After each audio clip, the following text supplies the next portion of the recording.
में बड़ा बदलाव किया गया है। एनटीए के 47 अधिकारी बर्खास्त किए गए। कुछ अधिकारियों पर कानूनी एक्शन होगा। ये इस वक्त की बड़ी खबर, जैसा कि पहले भी कहा जा रहा था कि 8 बजे ऐलान होगा। कैबिनेट की मीटिंग हुई है, अहम फैसले लिए गए हैं और इस पूरी शिक्षा प्रणाली को रिवाइव करने की बात की गई है। एनटीए में बड़े बदलाव की बात कही गई थी और ये देखिए बड़ा बदलाव है। एनटीए के 47 अधिकारियों को बर्खास्त कर दिया गया है। कुछ अधिकारियों पर कानूनी एक्शन भी होगा, यानी इनके खिलाफ कुछ तो सबूत है।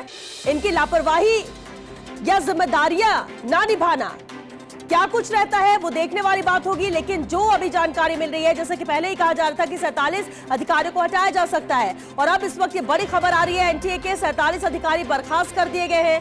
कुछ अधिकारियों पर कानूनी एक्शन भी होगा। बनाए गए थे और लगातार बैठकों का दौर है।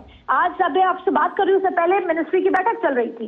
लगातार बैठक और एनटीए पे ये बड़ा फैसला क्रैकडाउन किया गया और ये कार्रवाई परीक्षा पेपर लीक से जुड़े विवादों के बाद हुई है। एनटीए के में किए जा रहे व्यापक बदलाव का हिस्सा है ये। और देखिए, जनता जो जवाबदेही का इंतजार कर रही है, अकाउंटेबिलिटी तय कर रही है, उसका हिस्सा है ये कि कौन है अकाउंटेबल। अगर एजुकेशन मिनिस्ट्री के सचिव हैं, जिनकी जिम्मेदारी निगरानी में होना था, वो हटाए दिए गए, बदलाव हो गया। एनटीए जो सबसे बड़े सवालों के घेरे में थी, उसको बदल दिया गया है। सूत्रों के मुताबिक आने वाले हफ्ते में एनटीए में बड़े जो पूरा ढांचा ही बदलेगा।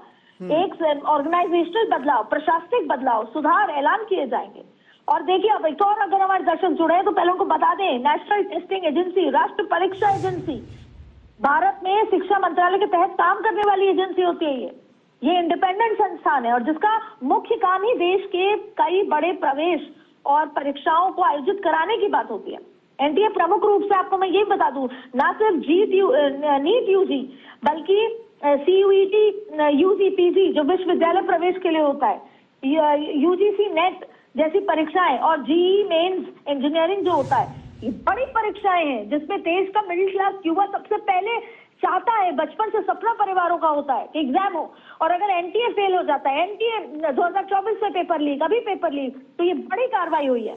कुल मिलाकर एनटीए वो एजेंसी है जो लाखों छात्रों की राष्ट्र स्तर की बड़ी परीक्षाओं को कराना, परीक्षा केंद्र की व्यवस्था, प्रश्न पत्र की सुरक्षा, परीक्षा प्रक्रिया और रिजल्ट से जुड़े कामों को संभालती है। उसके 47 अधिकारियों को अब हटा दिया गया है कार्रवाई स्वरूप और उन पे आपराधिक मामला दर्ज होगा। यानी देश के वो युवा जिन्होंने डंडे खाए, जो जनता मंदिर पर आए, उनको आज एक बड़ा न्याय मिलने की दिशा में काम है। अब ये देखना होगा कि क्या युवा इससे आश्वस्त होते हैं, क्या संतुष्टि मिलती है। और उम्मीद तो ये भी है कि कुछ देर में जो एजुकेशन मिनिस्टर है वो देश को संबोधित करे, युवाओं को संबोधित करे और ये विश्वास दिलाएं कि आज के बाद नरेंद्र मोदी सरकार में ऐसा कभी कुछ नहीं होगा कि नीट परीक्षा या और कोई जेईई दूसरे बड़ी परीक्षाएं लीक होंगी। संभवतः युवाओं को सेम पेज पर लाके, उनको कन्विंस करके, उनको जवाबदेही का जवाब देकर ये तमाम बातें की कोशिश सरकार की तरफ से की जा रही है। कल से लेकर अब तक बड़े बदलाव इस दिशा में हुए हैं।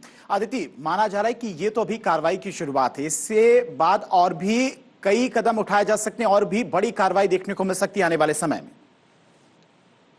बिल्कुल, अभी और भी बड़ी कार्रवाई होगी, बहुत बड़े बदलाव होंगे। हो सकता है कि जो एजुकेशनलिस्ट होते हैं, बहुत अलग अलग उनकी कमेटी भी बिठाई जाए। इसके अलावा एनटीए में कुछ व्यापक सुधार और बदलाव देखने को मिले, जिससे परीक्षाओं के तरीके बदलें,